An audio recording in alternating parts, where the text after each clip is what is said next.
Nagkahiusa ang religious leaders sa simbahang Katoliko sa Mindanao ug sa Muslim alang sa dialogue meeting ug joint statement human sa nahitabong pagpamomba ato sa gipahigayong misa sa gym sulod sa Mindanao State University sa Marawi City niadtong Disyembre sa miaging tuig. Dugang detalye sa report ni Justoni Humamil.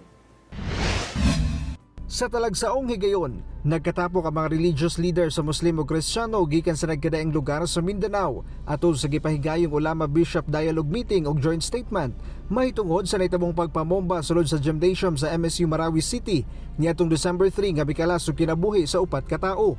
Sa joint statement sa Muslim leaders o Christian leaders, hugot nilang gikondina ang maong pagpangatake. Labi pa nga nahitabo kini atol sa usa ka Catholic Mass. Ang pagpatay matod pa sa mga inosenteng sibilyan ug mga debotong Katoliko, lantaran nga usa ka demonic act ug walay lugar sa katilingban. Gikarismaya matod pa sa religious leaders sa Bangsamoro ang pagpangatake ngadto sa mga Kristiyano, labi pa nga nahitabo kini sulod sa Barm region. Nangyari sa Marawi. The area is sakop ng Barm. And then the victim is our brothers na non-Muslim. So, kumbaga pangit tingnan.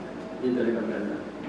So, doon sa pagkaroon ng ganitong joint statement sa between our sides, mga bishop, and sa atin sa pagsumunta or sa mga kasamang ulama, ito pinapakita natin na ang ganyang pangyayari ay walang puwang sa ating religion.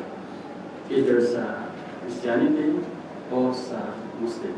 The people in my area who had experienced so much trauma and so much pain can now rejoice over the fact that the religious leaders of Bangsamoro are with us and are one with us, and so we can move on. Gipaniguro sa religious leaders nga padayon ang ilang tinguha aron nga magpabilin ang pagsinabtanay ug respeto luyo sa lain-lahi nga tinuohan ug relihiyon alang sa kalinaw dili lang sa Mindanao apan lakip na sa tibuok nasod. Sulod sa duha ka adlaw nga panagpulong, nagkasinabot ang religious leaders nga palig-unon pa ang maayong relasyon tali Kristiyano ug mga kaigsuonang Muslim. Kini pinaagi sa pagbaton og kalinaw pagsinabtanay sa matag usa sama sa pagpahigayon og interreligious dialogue. And that we hope that we can continue this interreligious dialogue not only among ourselves but down to the grassroots level so that we can spread the culture of peace throughout the island of Mindanao.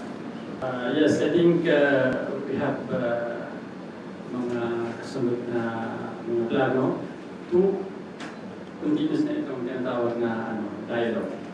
Kasi this kind of activities is one of the mandate of Darulifta na to establish or to continue the dialogue.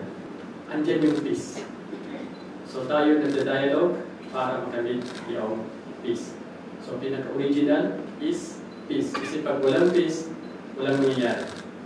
Nagpasalig sab si Presidential Advisor for Peace, Reconciliation and Unity Secretary Carlito Galvez na suportaan ang mga lakang alang sa kalinaw sa religious leaders sa Mindanao.